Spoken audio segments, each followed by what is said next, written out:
This could be anyone's story. It just happens to be mine.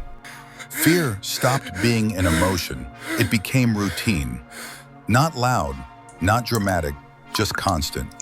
Knocks on the door scared me. Letters scared me. Uniforms scared me. Even silence scared me. Because when you live undocumented, nothing feels neutral. Everything feels possible. A knock on the door shouldn't change your heartbeat, but it did.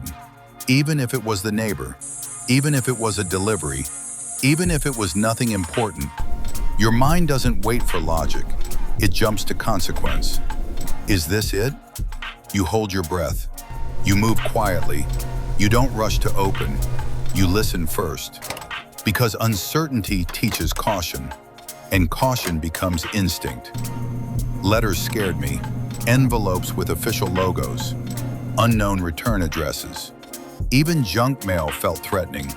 You stare at the paper before opening it. You calculate possibilities. What if it's a notice? What if it's a mistake? What if it changes everything? Uniforms scared me too. Police uniforms, security uniforms, government uniforms. Even when they weren't looking at me, even when they had no reason to. Fear doesn't need proof. It only needs vulnerability. Sleep didn't rest me.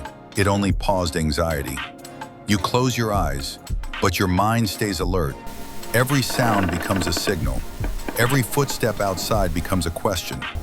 Your body lies down, but your nervous system stays standing. You wake up tired, not because you worked too hard, but because you never truly felt safe. Fear stopped feeling dramatic. It stopped feeling intense. It became normal. Normal to check windows twice. Normal to lower your voice. Normal to avoid certain places. Normal to scan rooms before entering.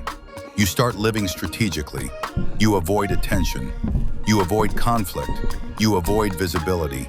You learn how to shrink yourself, because shrinking feels safer than standing out. On the outside, everything looks fine.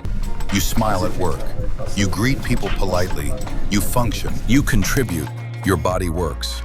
But your soul hides. You don't speak too much.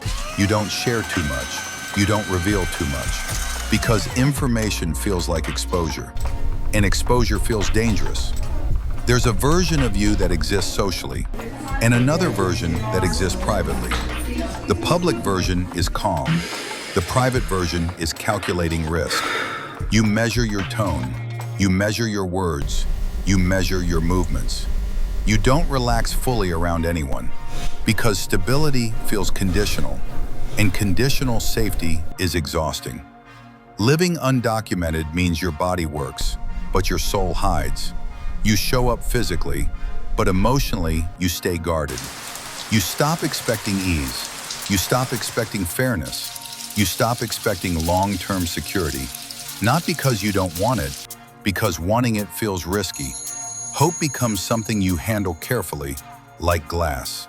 The human body isn't designed to live in constant alert mode, but survival demands it. Your shoulders stay tight, your breathing stays shallow, your thoughts stay ahead of reality. You imagine worst-case scenarios before breakfast. You prepare explanations before conversations happen. You plan for consequences that may never arrive.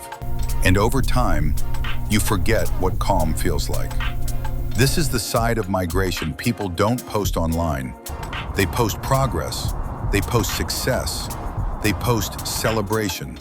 They don't post anxiety. They don't post hyper-awareness. They don't post the fear that became routine. This could be anyone's story.